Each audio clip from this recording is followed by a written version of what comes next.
नमस्ते दोस्तों, मेरा नाम है सुमन और प्लेनेट हिस्ट्री पर आप सभी लोगों का एक बार फिर से स्वागत है। क्लास 12 को हम पढ़ रहे हैं। ये है लास्ट चैप्टर क्लास 12 हिस्ट्री का, चैप्टर 15 फ्रेमिंग द कॉन्स्टिट्यूशन, और ये इस चैप्टर का सेकंड पार्ट है।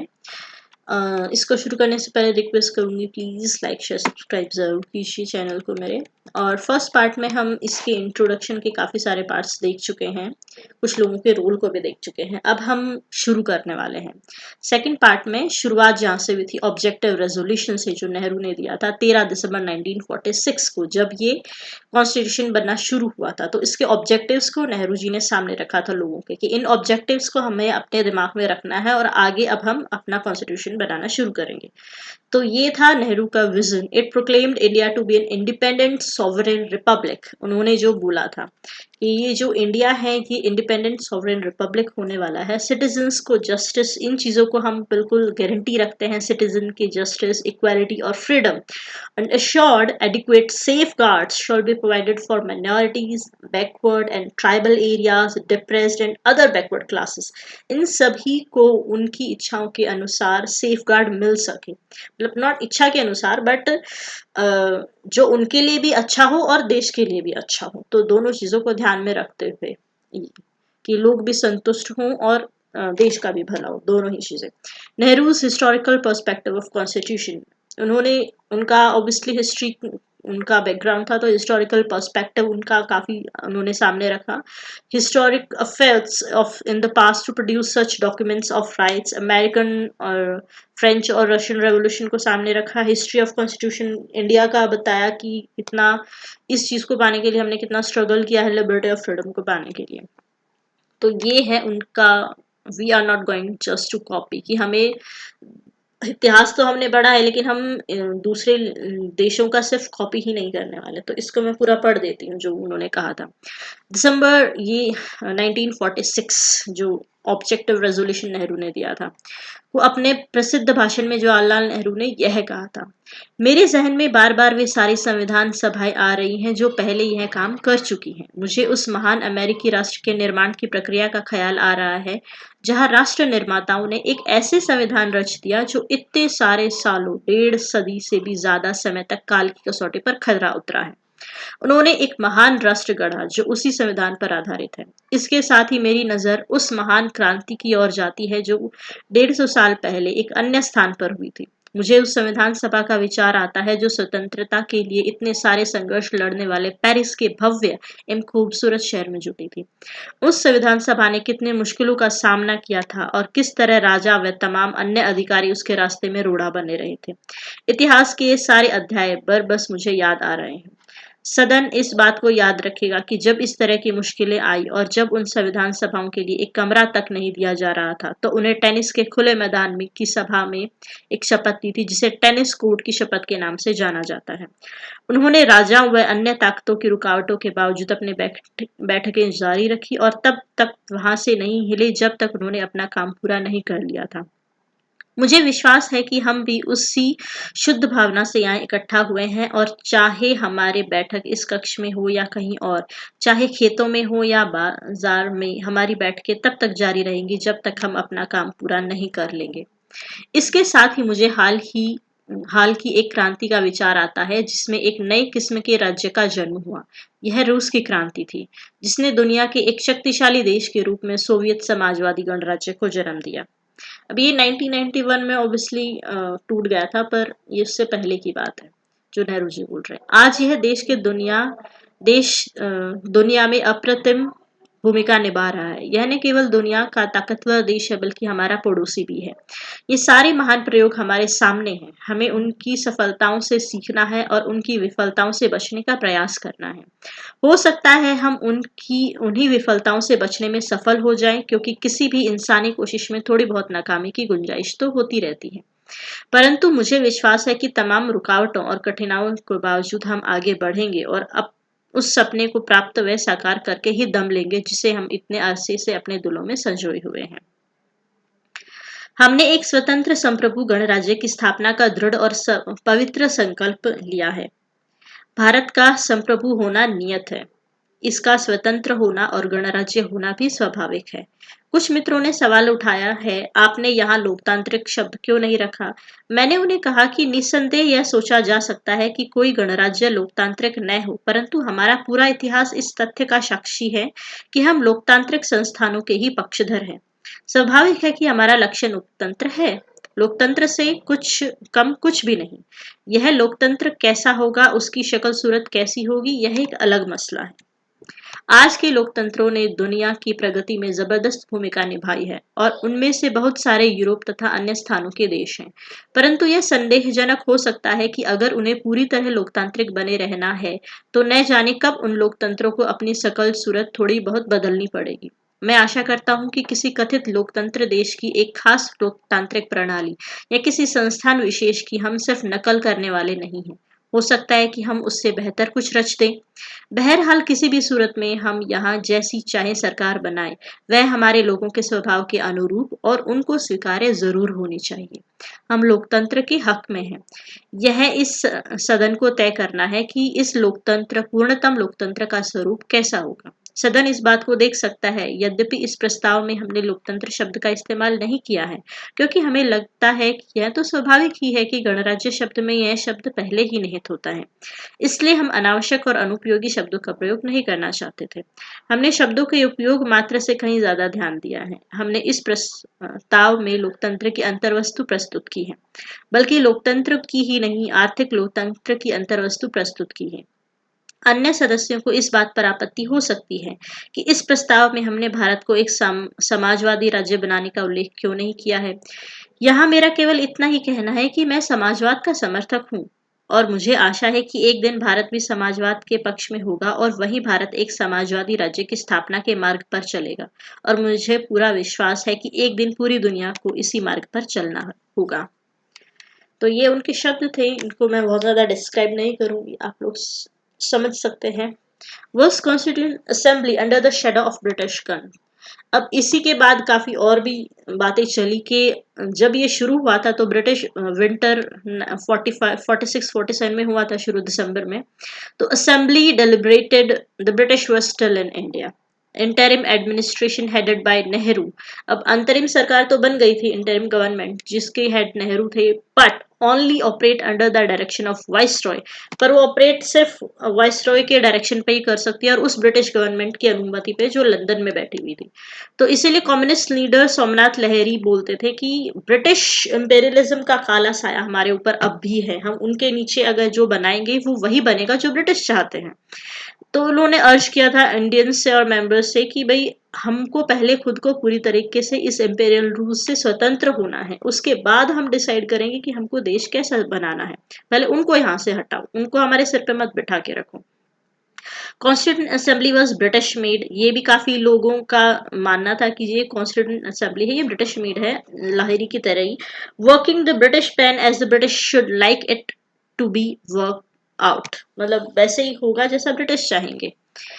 तो सोमनाथ लाहिड़ी ने क्या कहा था, महोदय मैं पंडित नेहरू को इस बात के लिए मुबारकबाद देना चाहता हूँ कि उन्होंने यह कहकर भारतीय जनता की भावना को इतने सटीक शब्दों में व्यक्त किया कि भारत के लोग अंग्रेजों द्वारा थोपी गई किसी चीज को स्वीकार नहीं करेंगे। उन्होंने कहा कि इस तरह की जबरदस्ती पर असंतोष व आपत्ति व्यक्त की जाएगी और अगर आवश्यकता हुई तो हम संघर्ष की घाटी में उतरेंगे। बहुत अच्छा महोदय, साहसिक शब्द, उदात्त शब्द। परंतु देखना यह है कि इस चुनौती को आप कैसे और कब साकार करते हैं। महोदय मसला यह है कि यह जबरदस्ती इस समय की जा रही है। न केवल ब्रिटिश योजना ने भावी संविधान बना दिया है जो अंग्रेजों की संतुष्टि पर आश्रित होगा, बल्कि इससे यह भी संकेत मिलता है कि मामूली से मामूली मतभेद के लिए भी आपको संघीय न्यायालय तक दौड़ना होगा या वहां इंग्लैंड में जाकर नाचना पड़ेगा या ब्रिटिश प्रधानमंत्री क्लेमेंट एटली या किसी और के दरवाजे पर दस्तक देनी पड़ेगी। केवल यही सच नहीं है कि हम चाहे जो भी योजना क्यों न बनाए, यह संविधान सभा ब्रिटिश बंदूकों, ब्रिटिश सेना, उनके आर्थिक व वित्तीय शिकंजे के साये में है। इसका मतलब यह निकलता है कि मूल रूप से सत्ता अभी भी अंग्रेजों के हाथ में है और सत्ता का प्रश्न बुनियादी तौर पर अभी तय नहीं हुआ है, जिसका अर्थ यह निकलता है कि हमारा भविष्य अभी भी पूरी तरह हमारे हाथों में नहीं है। इतना ही नहीं, हाल ही में एटली तथा अन्य लोगों द्वारा किए गए वक्तव्यों में यह स्पष्ट हो गया है कि अगर जरूरत पड़ी तो वे विभाजन से पीछे नहीं हटेंगे। महोदय, इसका आशय यह है कि इस देश में कोई स्वतंत्र नहीं है। जैसा कि अभी कुछ दिन पहले सरदार वल्लभ भाई पटेल ने कहा था, हमारे पास केवल आपस में लड़ने की स्वतंत्रता है। हमें बस इतनी ही स्वतंत्रता मिली है। इसलिए हमारा विनम्र सुझाव है कि यहाँ सवाल इस योजना की रूपरेखा के जरिए कुछ पा लेने का नहीं, बल्कि यहाँ और अभी स्वतंत्रता की घोषणा करने और अंतरिम सरकार भारत की जनता से यह आह्वान करने का है कि वो आपस में लड़ने की बजाय अपने शत्रु को देखें, जिसके हाथ में अभी भी कोड़ा है, वे ब्रिटिश साम्राज्यवाद को देखें और उससे मिलकर लड़ने के लिए आगे बढ़े। और जब हम स्वतंत्र हो जाएंगे तब हम अपने दावों का हल ढूंढ सकते हैं। ये संविधान सभा बहस खंड 1। नेहरूज रिस्पॉन्स, इस पर नेहरू ने क्या रिस्पॉन्स दिया था? नेहरू एडमिटेड कि मोस्ट जो नेशनलिस्ट लीडर हैं वो एक अलग तरीके की कॉन्स्टिट्यूंट असेंबली चाहते हैं। ब्रिटिश गवर्नमेंट का इस असेंबली में हाथ जरूर है इसके निर्माण में। अटेस्ट और उन्होंने काफी कंडीशंस भी इस पर लगाई हुई हैं असेंबली के फंक्शन पर। But you must not ignore the source from which assembly drives its strength. लेकिन ये जो असेंबली को जहां से स्ट्रेंथ मिलती है, जिसमें हम बैठे हैं और डिसाइड करने वाले हैं, इसकी स्ट्रेंथ कहीं और है। यह मतलब कि लोगों के पास में government in fact the expression of the will of the people, मतलब हम यहाँ पर वो बोलने वाले हैं जो हमारे लोगों की चाहत है, जो वो चाहते हैं वो हम यहाँ पर करने वाले। We have met here today because of the strength of the people behind us, and we shall go as far as the people, not of any party or group, but the people as a whole shall wish us to go. मतलब लोगों की ही शक्ति है, हम यहाँ पर बैठे हैं। ब्रिटिश चाहती है सिर्फ इसीलिए हम यहाँ पर नहीं बैठे हैं। पर बात खैर दोनों की ही सच है। ऑब्वियसली ब्रिटिश के आगे इनको नाचना भी पड़ रहा था बार बार। अगर ऐसा कुछ होता कि जिस पर ब्रिटिश लोगों की अनुमति चाहिए तो उनको भी जाना पड़ रहा था। और ये भी सच है कि यहाँ पर बैठे थे क्योंकि लोगों की शक्ति थी। यहाँ पर दोनों ही बातें सच है यहाँ पर। Constituent Assembly and the aspirations of those who had participated in the movement for independence and social struggles. Democracy, equality and justice, ये तीन मुद्दे थे जो काफी सारी बहस में चलते आ रहे थे ज्यादातर उसमें। Associated with social struggle, social reforms 19th century से ही शुरू हो गए थे, जैसे चाइल्ड मैरिज, विडोरी मैरिज, इन सब से ये सोशल जस्टिस की ही थे। तो स्वामी विवेकानंद जिस हिंदुइज्म को रिफॉर्म करना चाहते थे वो ऐसा रिलीजन चाहते थे जो ज्यादा जस्ट हो सभी लोगों के लिए, जिसमें जस्टिस हो। ज्योतिबा फुले महाराष्ट्र के उन सफरिंग डिप्रेस्ड क्लासेस के लिए काम करना चाहते थे जो आज तक सफर होते आए थे। ये भी सोशल जस्टिस की बात है। कम्युनिस्ट और सोशलिस्ट जिन वर्कर और पीजन के लिए काम कर रहे थे उनके लिए वो इकोनॉमिक जस्टिस की मांग करते थे। नेशनलिस्ट मूवमेंट एक डेमोक्रेसी के लिए जो हमने स्ट्रगल किया था वो भी इसी जस्टिस और सिटीजन राइट और इक्वालिटी की डिमांड ही थी। National movement, unbroken continuity of earlier constitutional development. अब ये जो कॉन्स्टिट्यूशन डेवलपमेंट है इसकी कंटिन्यूटी बिल्कुल थोड़ा सा और थोड़ा पहले से चलती आई थी 1909 से, जब से ब्रिटिश इंडियन लोगों को ब्रिटिश गवर्नमेंट में हिस्सेदारी मिलनी शुरू हो गई थी कि इस गवर्नमेंट में इंडियन के लोग भी होने चाहिए, सिर्फ हम आपके नौकर ही नहीं हैं, हम सरकार के पार्ट भी, हम भी बनेंगे, हम भी सरकार बनाएंगे। तो ये 1909 के ऑब्वियसली वहां से शुरू हुई थी। British government pass number of acts, जैसे 1909 में हुआ था, फिर 19 में, फिर 35 में, gradually enlarging the space for Indian participation in provincial governments। लेकिन ये इंडियन का पार्टिसिपेशन तभी प्रोविंस की जो गवर्नमेंट है, यानी कि प्रोविंस या फिर स्टेट की गवर्नमेंट, उन्हीं में उनका पार्टिसिपेशन था। सेंटर पे अभी भी ब्रिटिश या फिर लंदन की सरकार ही थी, जो तब तक थी जब तक उन्होंने देश छोड़ा नहीं था। The executive was made partly responsible to the provincial legislature। और उसके बाद एग्जीक्यूटिव और प्रोविंशियल का भी साथ में आना शुरू हो गया था 1919 से। और almost entirely government of India act 1935 पूरे तरीके से ही ऑलमोस्ट एग्जीक्यूटिव और प्रोविंशियल एक दूसरे के लिए रिस्पॉन्सिबल हो गए थे। When elections were held in 37 under 1935 Act, Congress came to power in 8 out of 11 provinces. 37 की उसमें कांग्रेस 8 प्रोविंसेस में कांग्रेस की सरकार बन गई थी। Constituent assembly from 46, continuity of early constitutional developments. और इन्हीं का, जैसे प्रोविंस में सरकारें होती है तो काफी सारा पार्ट जो कॉन्स्टिट्यूशन का है या फिर लॉज वगैरह कैसे होने हैं, थोड़ा बहुत पीछे से होता आ रहा था ये सारी चीजें। But even in 1935, electorate limited to no more than 10 to 15% of the adult population। लेकिन adult population जो ये इलेक्शंस हो रहे थे और प्रोविंशियल गवर्नमेंट्स भी बन रही थी, इसमें ऑब्वियसली इलेक्शन के थ्रू होनी है। तो उस इलेक्शन में भी 35 तक भी ये जो थे वो इलेक्शन करने वाले एडल्ट पॉपुलेशन वो सिर्फ 10 से 15% ही। The vision that Nehru was trying to outline on 13 December 1946 was of the Constitution and of independent sovereign Republic of India. तो ये अपनी नेहरू जी ने शुरुआत में जो उनका भाषण इतना लंबा चौड़ा हमने पढ़ा उसमें वही अपनी इंडिपेंडेंट और सोवरेन रिपब्लिक की डिमांड में थे।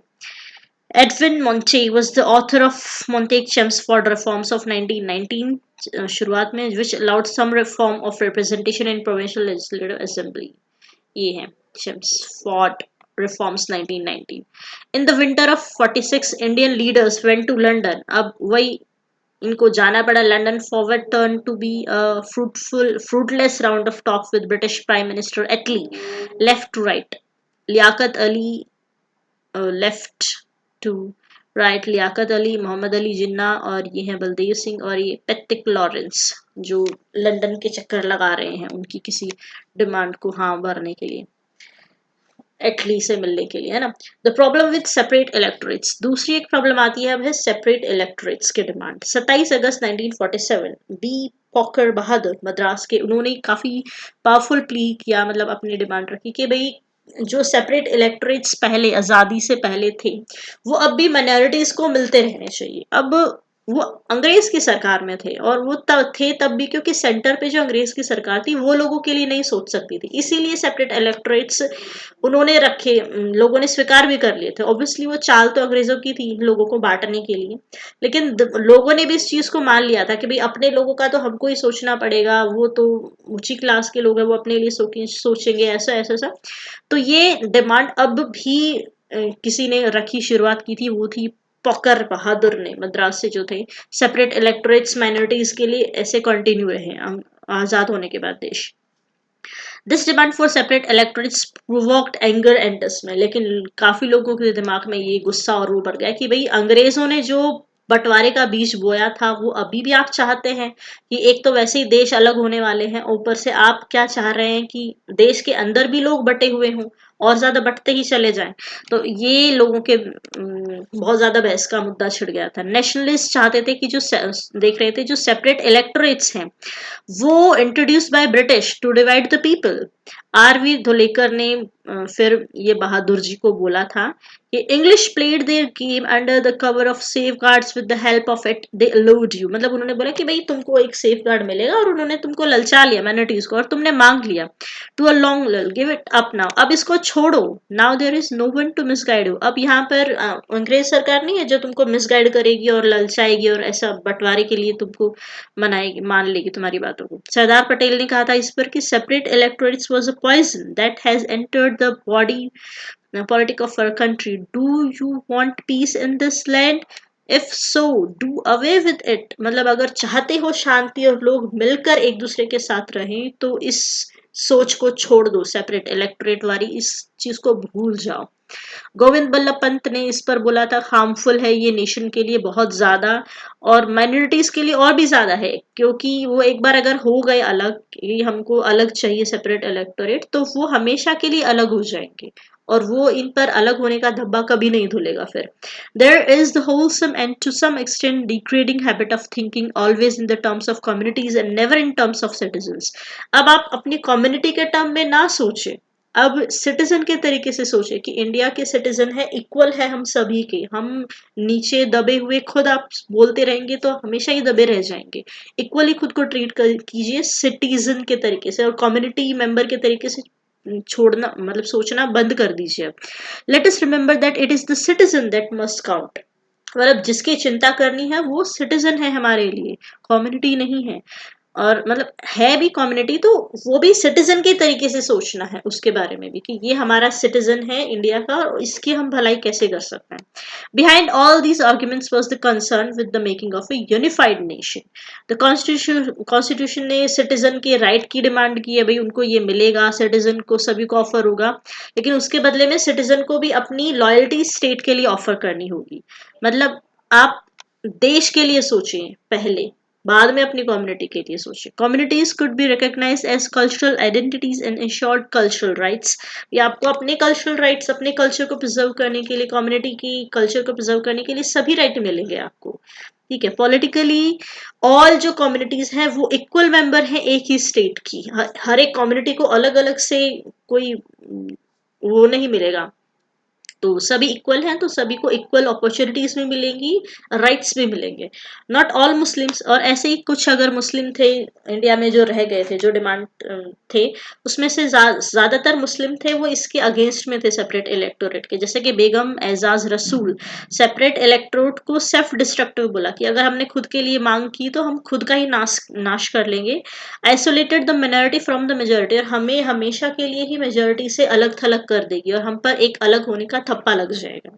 49 में मोस्ट मुस्लिम मेंबर्स थे जो कॉन्स्टिट्यूंट असेंबली के, उन्होंने एग्री किया कि सेपरेट इलेक्टोरेट है वो हमारे इंटरेस्ट के खिलाफ है, मतलब हम हमारे हक में नहीं है, अच्छा नहीं है, तो इसको छोड़ दिया जाए।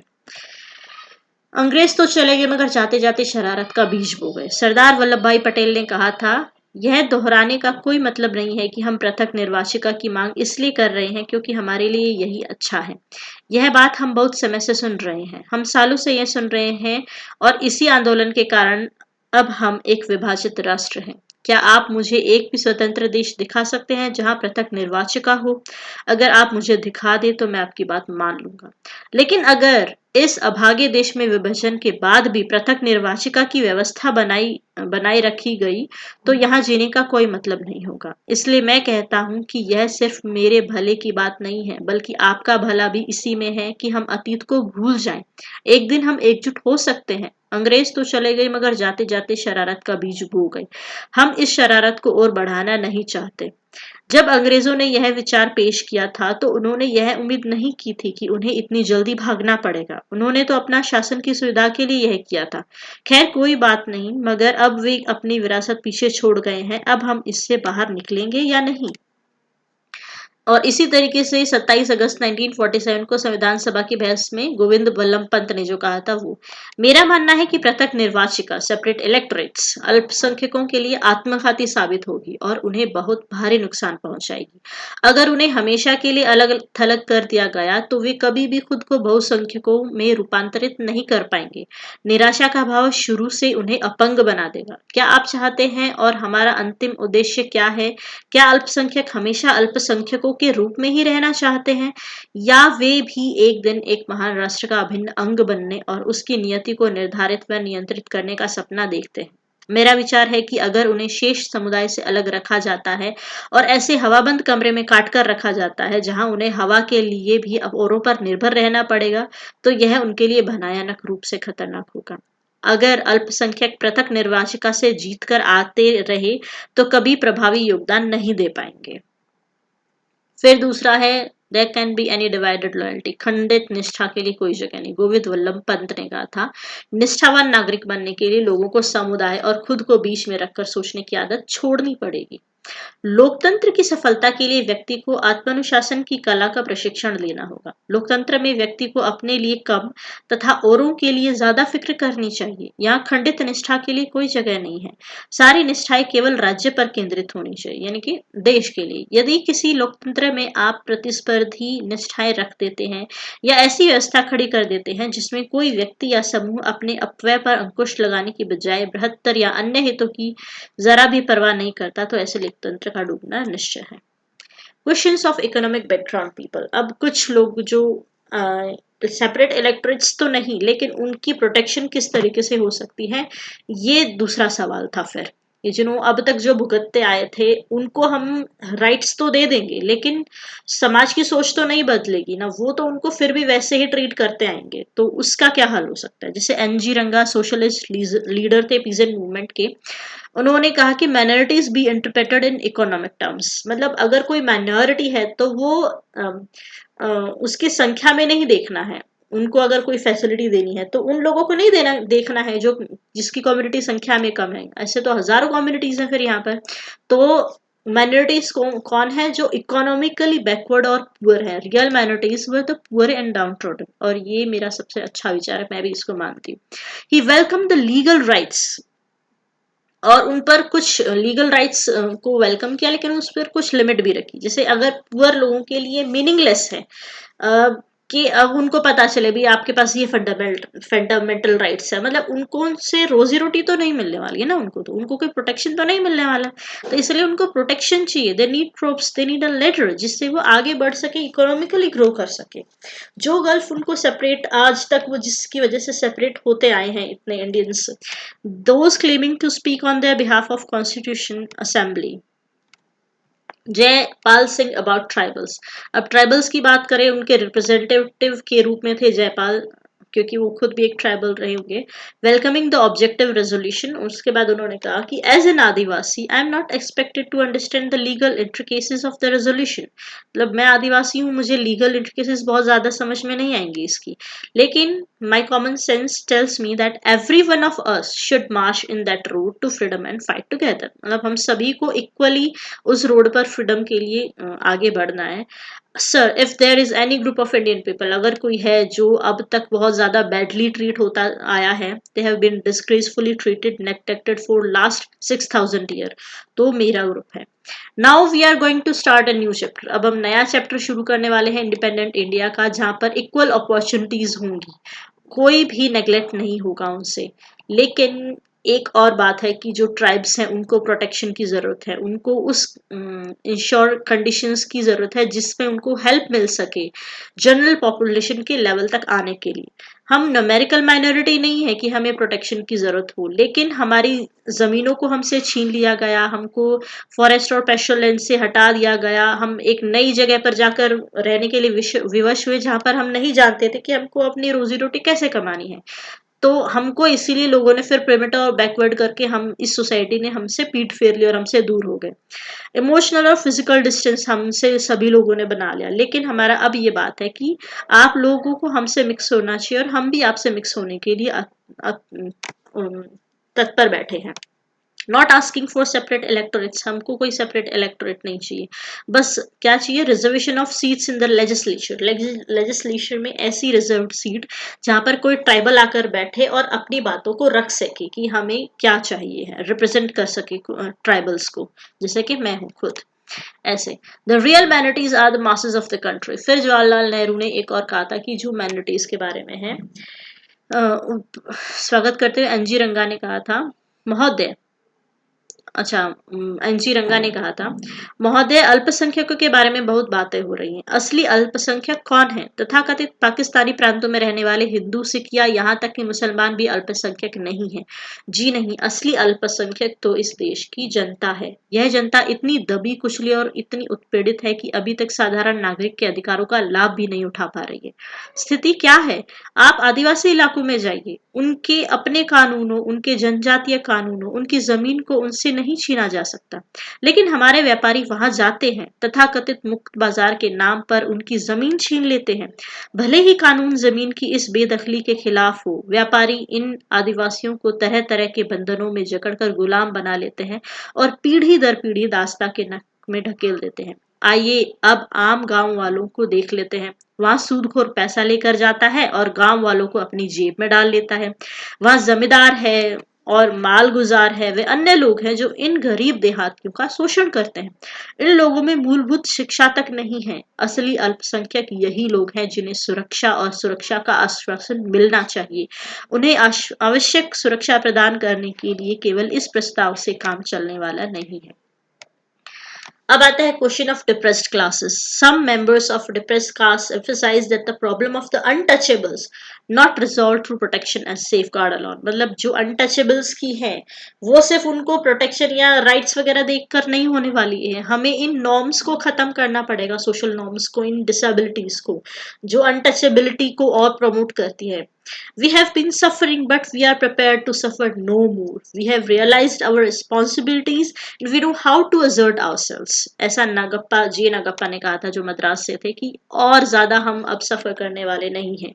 Nagappa pointed out that numerically the depressed castes were not minority। मतलब ऑब्वियसली देश की 20 से 25% टोटल पॉपुलेशन का हम पार्ट हैं, लेकिन हम टचेबल्स फिर भी संख्या में माइनॉरिटी तो नहीं है, लेकिन सिस्टमेटिकली हमें बिल्कुल कोने पर लाकर रख दिया था, मार्जिनलाइज, मतलब सोसाइटी ने हमको बिल्कुल साइड कर दिया था कि जैसे हम है ही नहीं, और नेग्लेक्ट कर दिया। नो एक्सेस टू हम education, no share in the administration, कुछ भी हमें कभी मिला नहीं। ऐसे ही केजे खंडेकर ने कहा सेंट्रल प्रोविजन में, we were suppressed for thousands of years, suppressed to such an extent that neither our minds nor our bodies and now even our hearts work, nor are we able to march forward। मतलब हम, हमारे शरीर और दिमाग को suppress होने की इतनी आदत हो गई थी इन लोगों को कि वो उस चीज के बारे में ख्याल ही नहीं कर सकते हैं कि आजादी से जीना यानी कैसा होता होगा। कुछ लोग, after the partition violence Ambedkar no longer argued for separate electorates, मतलब पार्टीशन और वायलेंस ये होने के बाद तो अम्बेडकर जी ने भी सेपरेट इलेक्टोरेट की मांग को रख साइड कर दिया था कि अब हम तो एक देश है और सब एक है। The constitution assembly finally recommended that untouchability be abolished, Hindu temples be thrown open to all caste, seats in legislatures, जो भी पिछड़े लोग हैं उनकी अलग से सीट्स हो रिप्रेजेंटेटिव के तरीके से, उन लोगों को गवर्नमेंट ऑफिस में, जॉब्स में भी छूट मिलेगी, reserved for the lowest caste, इन सब चीजों में। तो ताकि, और ये शुरुआत में था कुछ सालों के लिए था कि भाई ताकि ये जो लोग हैं धीरे धीरे ऊपर आए और देश की तरक्की में इनका भी हाथ हो। We want removal of our social disabilities, Madras की दक्षिणी वेलायुधान की दलील थी।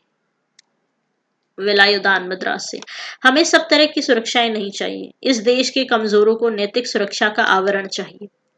मैं यहाँ नहीं मान सकती कि 7 करोड़ हरिजनों को अल्पसंख्यक माना जा सकता है। जो हम चाहते हैं वह यह है हमारी सामाजिक अपंगताओं का फौरन खात्मा।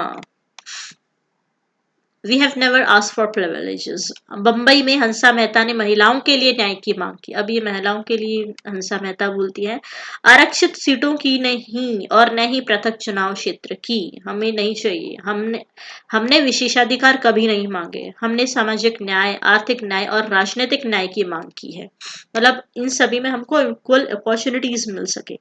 हमने उस बराबरी की मांग की है जिसके बिना पारस्परिक आदर और समझ नहीं बन सकते, जिसके बिना पुरुष और महिला के बीच वास्तविक सहयोग संभव नहीं है।